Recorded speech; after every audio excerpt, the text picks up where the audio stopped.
I call my mom Donuts because she loves telling me and my teenage daughter that whenever she wants to lose weight, she just stops eating donuts until her pants fit.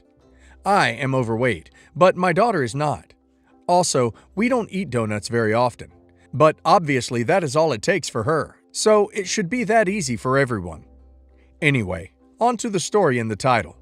A bit of backstory. When my husband and I first got married, we were young and poor with 2 kids, and our parents helped us out on occasion. Eventually, our finances stabilized, and we are now more than comfortable. My mother, on the other hand, got sick with pneumonia something like 10 years ago and lost her job. She was diagnosed with fibromyalgia, and her doctor convinced her that she was now disabled and unable to work.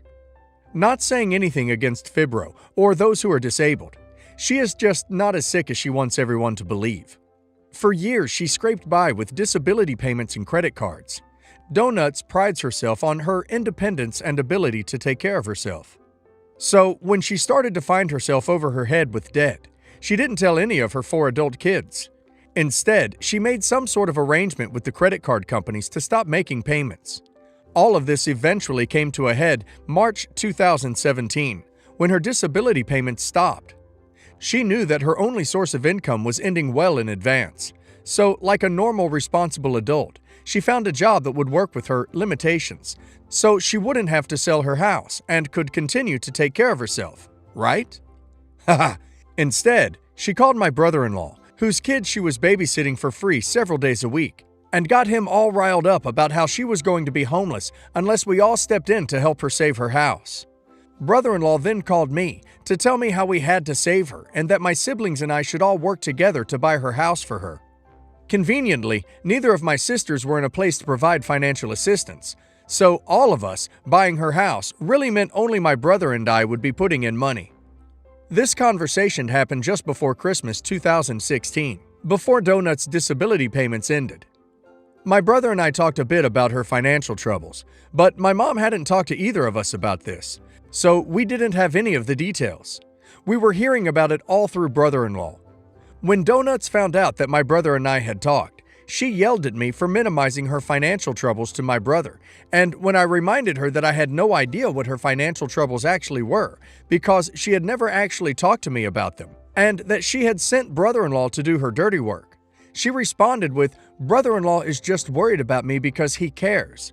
It had nothing to do with the fact that if she got a job or sold her house, brother-in-law would lose his free babysitting. As a side note, my husband and I just bought some land in another state with the plan to build a house and move after our youngest is out of high school in less than 3 years. No one in my family knows for sure what our financial situation is, but I'm sure they have made assumptions based on my husband's job and our current house. Also worth noting is we have a son in college whose tuition and rent we pay. When I told my mom that we were buying the land, she was unenthusiastic, which I knew was how she would react. She has always treated my husband's success as somehow offensive to her. My brother and his wife are successful too, but I think she feels like she can claim some part of his success because she raised him, and of course, he's so smart because of her great parenting, blah blah blah. She can't pretend that she had anything to do with how smart and successful my husband is, so she is jealous and resentful of me for it instead. 2 weeks after we told everyone about the land, Donuts sent an email to my siblings and me. I've removed some of the specific details. As my adult children, I'm sure I have hurt your feelings, betrayed your trust, or done things that you have not approved of. Hopefully, you can understand that as a parent and a person, I have done the best I could, and forgive me. I am reluctantly writing to you all for help. I think you know that I am in a tough situation. I have exhausted every possibility to take care of this myself. I have always been independent and able to take care of things. I have done what I could to provide for myself and anyone dependent upon me. I have worked for years to refinance my mortgage, paying off medical bills and debts gotten when I had to quit work. Roadblocks have sprung up at every turn. I just learned this year about 2 liens placed on the mortgage. I knew of the debt, but was not notified that liens had been placed. Filing for bankruptcy is now my only option if I want to keep the equity in the house, or, for that matter, keep my house. I was receiving X dollars from Social Security. In March 2017, the private disability of X dollars ended. Social Security is now paying my Medicare Part B of X dollars. Now I receive X dollars a month from Social Security. Since I lost the private disability, I have been able to stay current with my mortgage because Family Friend has been helping me by sending me $500 each month. I do plan to pay her back. However, that won't happen until I refinance or sell. I know if you can help, at least you will get all your money back when I sell or pass on. Right now, my mortgage balance is a little over $108,000. A realtor came through for a market analysis and said she would list it for $210,000 as is. Any help will be appreciated. I am still waiting for state legal services to file my bankruptcy. Once I get through that, I will need to refinance with a cosigner to lower my mortgage payments so I can support myself. Notice how she says she's done all she can. She still doesn't have a job, and the state we live in has very low unemployment rates. Businesses can't hire enough people. She could have a job if she wanted one. The lien she mentions, as far as I can piece together from what brother-in-law said and what she hasn't said, are about $60,000. Remember the agreement with the credit card companies? She didn't think they would have interest building up, so when she went to pay off the original amount, she was shocked to find her balance was much higher than she thought. So the mortgage that she wants to refinance with our help is really more like $170,000 once the liens are added in. My response to her email was to tell her she should sell her house, pay off her debts, and get a job. I said it a bit nicer than that, but not much. 2 nights later, in the middle of the night, I got nasty texts from one of my sisters telling me how awful I was and how money has changed me, and that she's sorry money makes me happier than the well-being of my family, and I'm disgusting. Wonder where she got those ideas.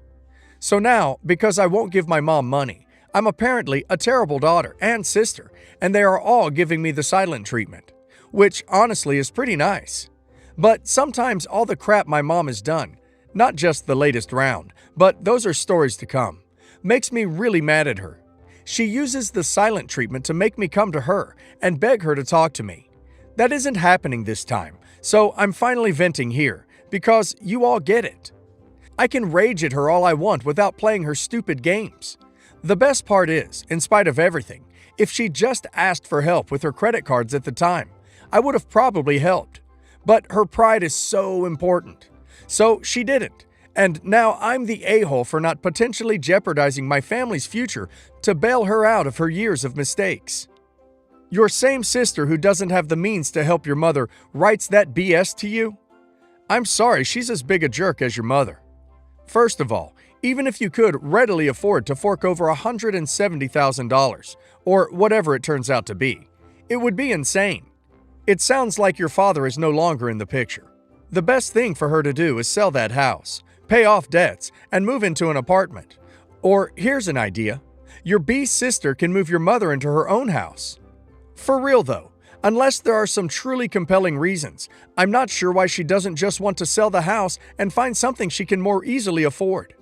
Amazing how people who aren't asked to pitch in money are so happy to put you down for not pitching in money. Enjoy the quiet. They will be talking to you soon when they want money from you again. My sister is a huge drama queen. Ever since we were little, she's always been the bossy one. I've just been more chill, laid back, and just kind of drama-free. Or I try to be. She's younger and acts like the princess. For example, on my birthday once, she walked in and said, "Everybody wish me a happy birthday." So my sister, Alyssa, is expecting a proposal on New Year's Eve. She mentioned this to me a few weeks ago. We chatted about it a little, and she said that her boyfriend, Chris, asked for my parents' blessing a while back. So my parents are aware that an engagement is coming. She mentioned the engagement the other day when she and my mom and I were all together getting our nails done. She led my parents on all Christmas, showed my mom dresses. She talked to my aunt on the phone, and my aunt pointedly asked if she was engaged after she passed the phone on. All this to say, she's also been bugging Chris about getting engaged for a long time. She thought he was going to propose in April. She's been planning and anticipating this pretty much since then. Well, I mentioned something about her getting married offhand to my mom, and now she's angry texting me because I apparently was told this in confidence. She's saying how I ruined this for her and how now no one will be surprised. how she's not happy with me, and how now she can't have that special moment because of me, and no one will be excited. I truly didn't mean to ruin anything at all. I didn't realize it was in confidence. Not like it was a secret anyway, but I wouldn't have said anything if I realized I was supposed to keep it private. How do I fix this? I sent her one response apologizing and saying that I didn't realize it was in confidence and I didn't bring it up to Chris, just my mom. She is furious. I don't want to ruin anything for her, but it seems like she's already seeing red, so I'd like to know how to fix it. My guess is that a proposal is not actually on his radar, and she lied about him asking for your parents' blessing. Hence, her being so upset that you mentioned it to your mother, who supposedly already knew.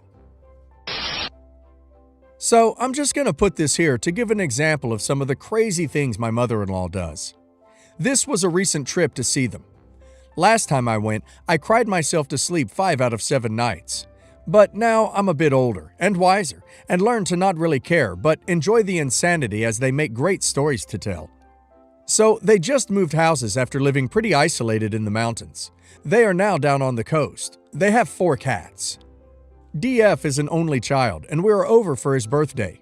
The thing with mother-in-law is that she is super nice to your face, but so passive-aggressive and snide. She lulls you into a false sense of security that you can open up. This is false. She's like a Venus flytrap. We arrive, and DF, 33, 34, and I, 29, are shown to our rooms, 2 single beds, with a bedside table between us. We are not allowed to sleep in a double bed. Within the drawers is sweets and tampons and toothbrushes, like kids, teens at a sleepover. However, it's a nice gesture, so I need to check myself. Next morning, showers. I have a shower and come back to the room. DF has a word with me. His mother came in and wasn't happy with me that my bed wasn't made before going for a shower. Weird as it is, I take note. The next morning, I go for my shower and make the bed. Basically, just the duvet I smoothed out and made up. I come back from the shower and my DF looks embarrassed. Mother-in-law came in to check I had made the bed, but lifted the duvet to see if I had made the sheets, and expressed her dissatisfaction to DF. Like, I'm in the shower. It's not like I left it for the day like that. They have dogs living around them. She's already not a fan of dogs, but makes exceptions based on the dog. Anyway, she moved into the new house and is already fighting with the neighbors, not 2 months into living there. Their dogs bark. All dogs bark. But for some reason, she has taken a disliking to this one, and in particular, its owners. She's threatened to call the police on this dog and get it put to sleep because it's a dangerous breed, and she's pretty sure he hasn't gotten a license for it. The dog itself has never done anything to attack or harm her or her cats. Whilst I'm there, she keeps ranting about the dog, taking videos from her balcony, speaking derogatory remarks about its owner, then asks me how she can poison it. I work in veterinary. This routine happens literally every day we were there. She and father-in-law also calls his wife Fat A, and mother-in-law is larger than the neighbor. We were out at the beach relaxing, and mother-in-law came over to chat with us on the sunbeds, complaining of all the British people in their 40s and 50s moving over to live. They are British themselves. I asked her how old she was when she came over, trying to get her to realize what she was saying. She was 52 when she moved. She smiles and says she was retired, so it's different. I also do want to note that, to be fair to the woman, she has learned the language and speaks it almost fluently to merge in. Anyway, on the way home she complains about her uncle, who had recently been over buying football shirts for his grandsons. She complains about the price and how he would spend so much on something for his grandkids when they never got any nice clothing or fancy meals, etc. She gets us to try Bite and agree, but we felt it's his grandkids. He can buy them whatever he wants. When we don't agree, she gets huffy and sits in silence in the car. The next morning, it's my DF's birthday. Mother-in-law had been showing me the cake all week and showed me it excited. I went for a shower, and DF went downstairs in his pajamas to get a morning cup of coffee. She lit all his candles and made him open all his presents at 10 a.m. when he was half asleep.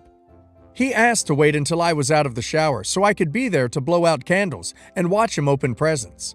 She refuses and hurries him to blow out the candles, open presents, and return them all up to his room in 10 minutes before I came down. She told him during his asking to wait that she didn't want to because she didn't appreciate the rude comment the day before. Then, when he brings his presents upstairs, we find his present from her was the football shirt and training kit she had been ranting about the day before. I would also like to say that DF has a disability, so couldn't actually use the kit, but could wear the shirt. This is just week 1 in a wonderful world of crazy encounters that I have now accepted to be part of my life. No advice needed, really. Just little rants because sometimes it needs to be done. She's ridiculous, but your significant other is giving her too much power. For example, he could have waited to open presents. He's a grown man, and she's not the boss of him anymore.